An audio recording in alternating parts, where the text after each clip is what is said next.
Alright guys, welcome to your 16th video, and now that we got the basic styling done, what we can do is we can style these individual buttons, and this is actually incredibly easy. So what we want to do now is, let me give you some, make sure you guys can see this. Alright, footer, menu, LI, hover, and I probably could have just copied that, and I will.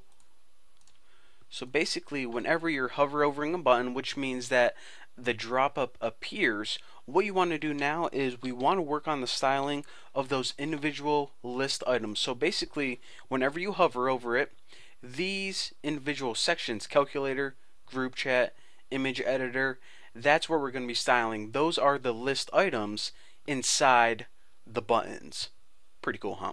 So the first thing we want to do is do some basic, make sure they don't look weird. So float, none, make sure they don't drift off to the right or anything. Background is none, and this is just because we don't want it to inherit the properties of these list items, which are buttons. Remember, all of these are floating to the left, so in case it inherits that, we don't want that to happen. Now for the border, as you notice, each of these items right here, there's a little black line separating calculator from group chat, so on and so forth. And to make that little black line, we're gonna steal the same effect that we use for this. The first thing we want to do is we want to set, not broader, border, okay, move my freaking cursor, border equal to none. So now they have no border at all. However, we do want that black line, so we actually only want a border on the bottom.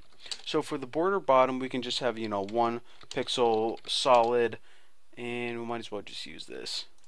You can either make it black or whatever color you want. So 1 pixel solid, dark gray or black, pretty much. Now if I just ran this program like this, what would happen is these would be very bunched together, and it would pretty much look like text like this. You see how this text on this line and this line are very close to each other.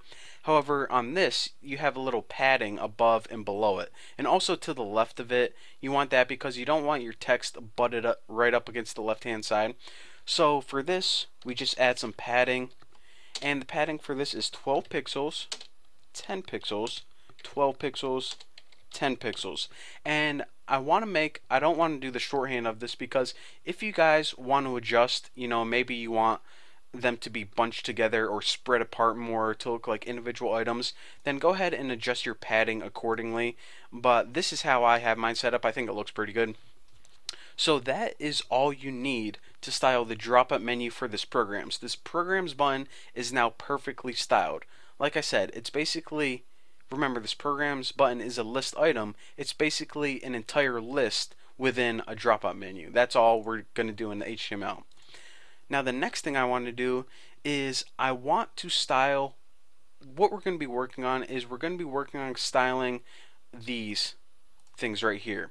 The drop-up for the account, profile, and the 2-column layout. Now again, like I said, it's a little bit different than this, because what I did is I'm going to show you guys how to make a 1-column layout, which you can see right here on account, 2-column layout, so if you want to have 2 columns, like one right here and one right here, or a 3-column layout where you have 1, 2, 3. Now anything you need more than a 3-column layout, you might as well go ahead and make a freaking web page, because this right here, it's a navigation menu above everything. You don't want to put a ton of content in your navigation menu. If so, you might as well just stick it in a freaking web page. So 3 columns max. You are not allowed to make anything more than 3 column. So what we want to do before we start styling all the drop-ups and making them appear like this is we just want to add some overall basic styling. Now the very first thing we want to do is style the links. Now the link color, we want them to be, as you can see, we want them to be kind of a dark gray.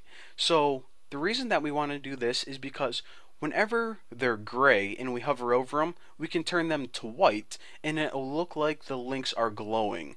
So as you can see, make the default links gray, and then when you hover over them, it'll look like it's glowing, and it gives you a really cool interactive effect. So let's go ahead and add a comment first.